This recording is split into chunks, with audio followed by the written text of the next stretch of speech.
Hello friends, welcome to BNB. Today's topic is VRRP. In this video, we're going to learn about what is VRRP and why do we need VRRP in your network.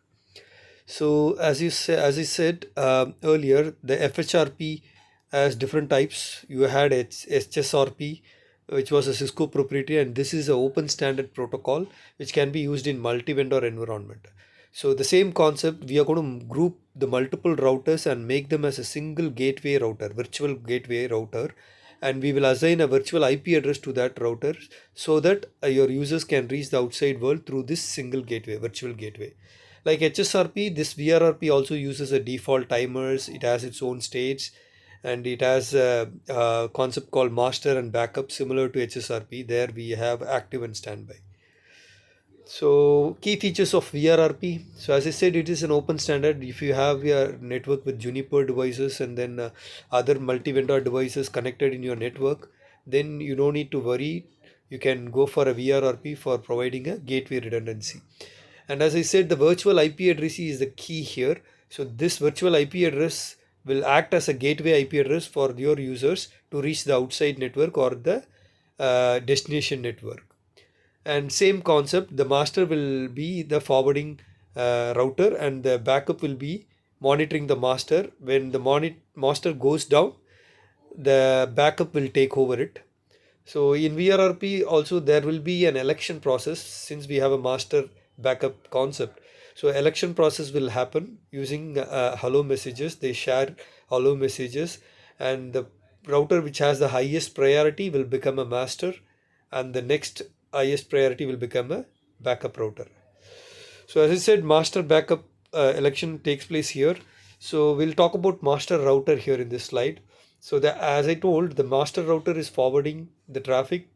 So this is the active router, so which currently handles and forward traffics for the VIP, which is a virtual IP assigned to the VRRP. The role of master is like traffic handling, as I said, and it can handle ARP requests that the users or other network devices trying to reach the destination network through this gateway, and then send us VRRP advertisement as keep alives. So this master router will keep sending the keep alives, that is the VRRP advertisements every 1 second. And priority based election, as I said, all the routers are assigned with priority. The default is 100, the maximum is 255. So using the priority, those who have a highest priority will become a master. What if all the priorities are match each other, all the routers are having the same match, then it will go with the highest IP, and the highest IP address router will become a master. And similarly, there is a failover mechanism in VRRP also, like HSRP. So if the master router fails, then the backup will take over its role, and the preemption is automatic here. Once the backup master router comes back again, it will retain its own role again. So the election process, how VRRP elects a master router. So as I told, the key point is priority. So priority will be checked. Highest priority router will become a master. So if a tie occurs, then the router with the highest IP wins, as I said. And the backup router monitors the master. So if no advertisements are reached or received, backup router within a timeout period, a newer master will be elected. So that time period is we will talk about later. So every 1 second the keep alive will sense, but the third second, 3 seconds it will wait. If the 3 consecutive seconds it's not receiving any hello messages from the master, then it will become a master. That is the role of backup router. So it keeps monitoring and take over if the master fails, as I said. And we have VRRP states as well. So if you take the states, you have a init state, backup state, and master state. Init state is the initialization of the master router. So the router starts VRRP process in this init state. The backup state is like the router start listening for VRRP messages and ready to take over as a master.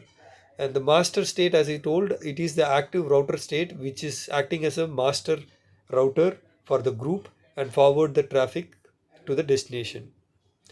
So VRRP default timers are, there are two timers. You have advertisement interval timers, and then you have a master down interval timers.